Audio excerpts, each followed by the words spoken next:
ओबीसींच्या राजकीय आरक्षणाचा तिढा अद्याप कायम आहे आणि तिढा सुटेपर्यंत राज्यातील महापालिकेच्या निवडणुका लांबणीवर पडण्याची शक्यता आहे। 10 महापालिकांवर प्रशासक नेमण्याची ही शक्यता व्यक्त होतीये। याबाबत राज्य निवडणूक आयोग राज्य सरकारला सूचना देणार असल्याचं कळतंय। पालिकेतील विद्यमान नगरसेवकांना मुदतवाढ दिली जाणार नाही आणि ओबीसी राजकीय आरक्षणाचा तिढा कधी सुटेल हे माहीत नसल्यानं या पालिकांवर प्रशासकीय राजवट येण्याची शक्यता आहे। मुंबई, ठाणे, नागपूर, नाशिक, पिंपरी चिंचवड, सोलापूर यासह 10 महापालिकेच्या निवडणुका लवकरच होणार आहेत। आता ओबीसी राजकीय आरक्षणावरील पुढील सुनावणी 8 फेब्रुवारीला होणार आहे। त्यावेळी ओबीसी राजकीय आरक्षणाचा अंतिम अहवालापर्यंत निवडणुका लांबणीवर टाकण्याकरता राज्य सरकार न्यायालयाकडे विनंती करणार आहे असंही कळतं आहे।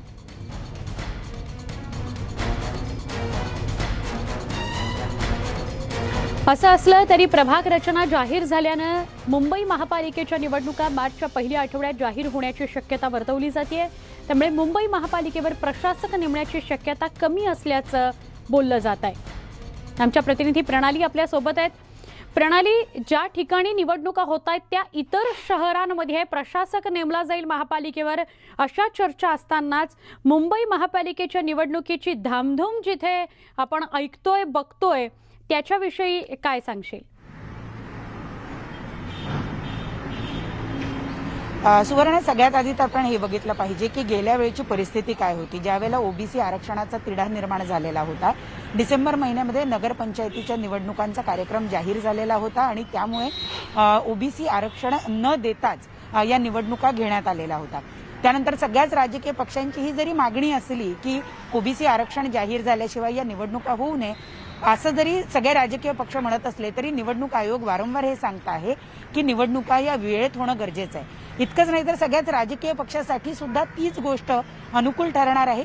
विशेषतः मुंबई महापालिकेचं जर बोलायचं झालं तर मुंबई महापालिकेचा जो कार्यकाळ आहे, जो सभागृहाचा कार्यकाळ आहे, हा 9 मार्च नंतर वाढवता येणार नाही। त्याला तांत्रिक अडचणी आहे। सोबतच मुंबई महानगरपालिकेवर प्रशासक नेमण्यात मध्ये सुद्धा काही तांत्रिक अडचणी आहे आणि त्याचबरोबर काही कायदेशीर अडचणी सुद्धा आहेत। त्यामुळे मुंबई महापालिकेच्या समोरचा एक मोठा पेच प्रसंग आहे की न त्यांना या महापालिकेचा कार्यकाळ वाढवता येणार आहे, न त्यांना प्रशासक नेमता येणार आहे। अशा परिस्थितीमध्ये सगळ्यात मधला जो मध्यस्थ मार्ग आहे तो काय निघतो आहे तर निवडणुका या 9 मार्च पूर्वी म्हणजे हे सभागृह विसर्जित होण्याच्या पूर्वी जाहीर होणं।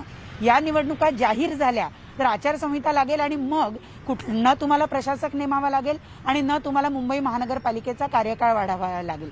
आपण बघितलं की राज्य निवडणूक आयोगानं शनिवारी मुंबई महापालिका आयुक्तांना एक पत्र पाठवून प्रभाग रचनेचा कार्यक्रम कशा पद्धतीनं जाहीर करायचा आहे आणि ती संपूर्ण प्रक्रिया कशी पूर्ण करून घ्यायची आहे 2 मार्च पर्यंत याचा कार्यक्रम दिलेला आहे आणि या टप्प्यानुसार काम करणं ही मुंबई महापालिकेला बंधनकारक आहे। त्यामुळे 2 मार्च पर्यंत ही सगळी प्रभाग रचनेची जी प्रक्रिया आहे ती पूर्ण होईल आणि त्यानंतर लवकरच आरक्षण सोडत जी आहे ती सुद्धा निघेल।